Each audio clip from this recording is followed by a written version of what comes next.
Okay, so the first thing I want to point out is just because the Rode NT1 is more expensive than the Rode NT1A, that does not necessarily mean that this is an upgrade of this mic. In fact, the differences become quite obvious whenever you look at the frequency response of each microphone. For those who aren't familiar, what we're looking at here is a chart showing the frequency response in hertz for the Rode NT1. Essentially, the farther left you go, you have lower frequencies, and the farther right you go, you have higher frequencies. So what we can see is the Rode NT1 is an extremely flat microphone with only a small boost around the 8K range. Now, this is a chart for the Rode NT1A. We see a lot more going on. We have some slight boosts around the 150 Hertz mark, and we have even more around 10K and a little bit below that. Now, listening back to the audio of some of this video, I am realizing that both of these mics pick up a lot of the room.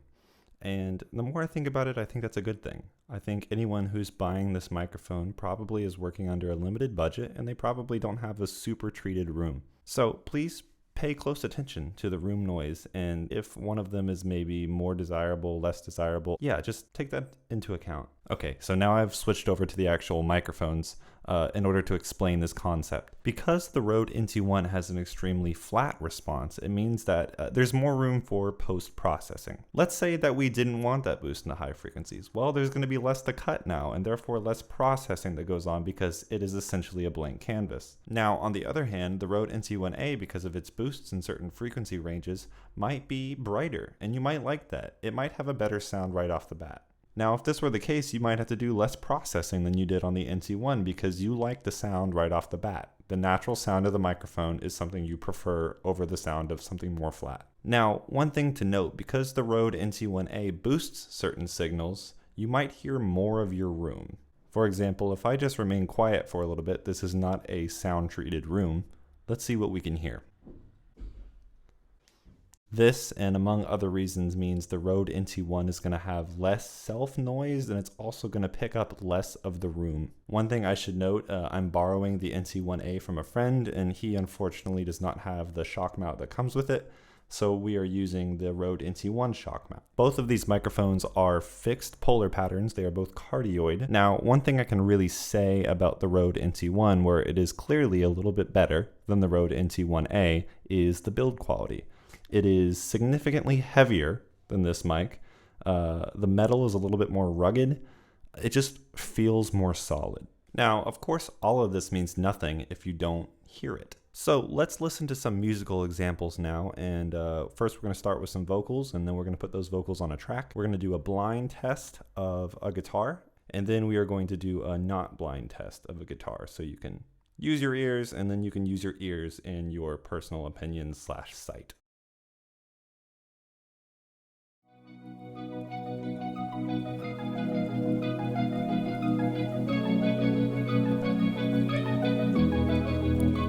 Call me an expert in being sorry, but I would never do a thing to change the story. You'll never see it, but we'll have a good party. You're so caught up in seeing the single worries, yeah. Oh, you keep talking what you want. We don't have faith in what you have to say. Oh, you keep thinking what you want. We don't have face to say no anyway. Oh, we're sweet like honey. We're sweet like honey. We're sweet like honey. We're sweet like honey.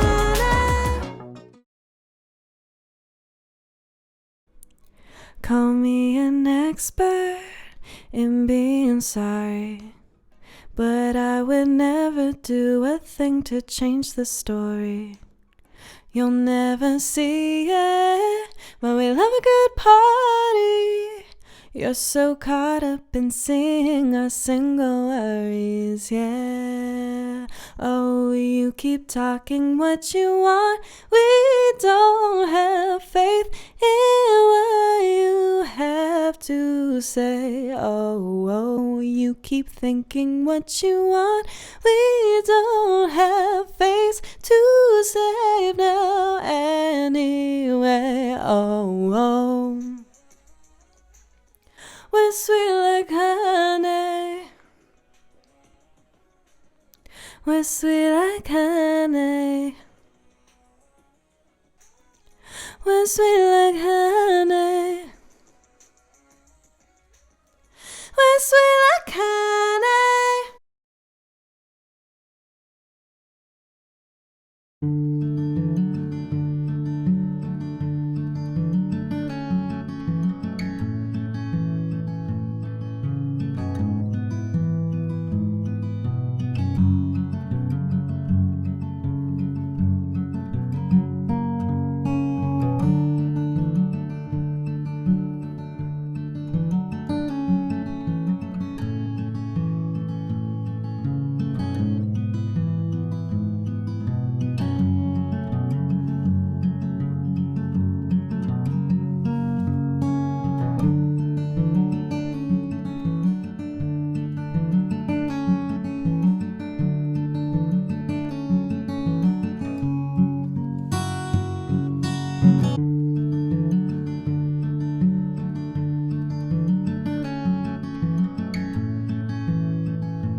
Now, some of my personal opinions. This is my personal mic. I've had it for years. I've been using the Rode NT1 on so many instruments now for, I think, 4 years. I have used it on vocals, horns, strings, like a bass clarinet. I've obviously used it on guitar. I've used it as a room mic. I've used it on piano. And I have never gotten an unusable or even bad sound out of it. Now, granted, there are more expensive mics. There are different mics that could have suited the purpose better. But in my experience, I've never seen a cheaper mic or even a mic in a similar price range work as well as this one for so many different tasks. Now, that being said, I only bought the NT1 because I heard the NT1A on the internet, on YouTube, and I wasn't able to buy the NT1A in my local store.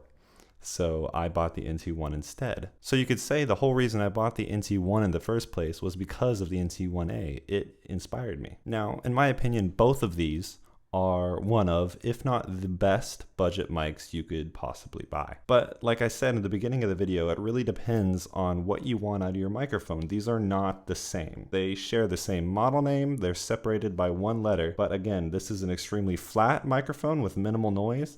This is a bit brighter and has a little bit more treatment on it, so you might get a better sound right off the bat. All right, thank you for listening. If you have any questions, let me know, and please subscribe.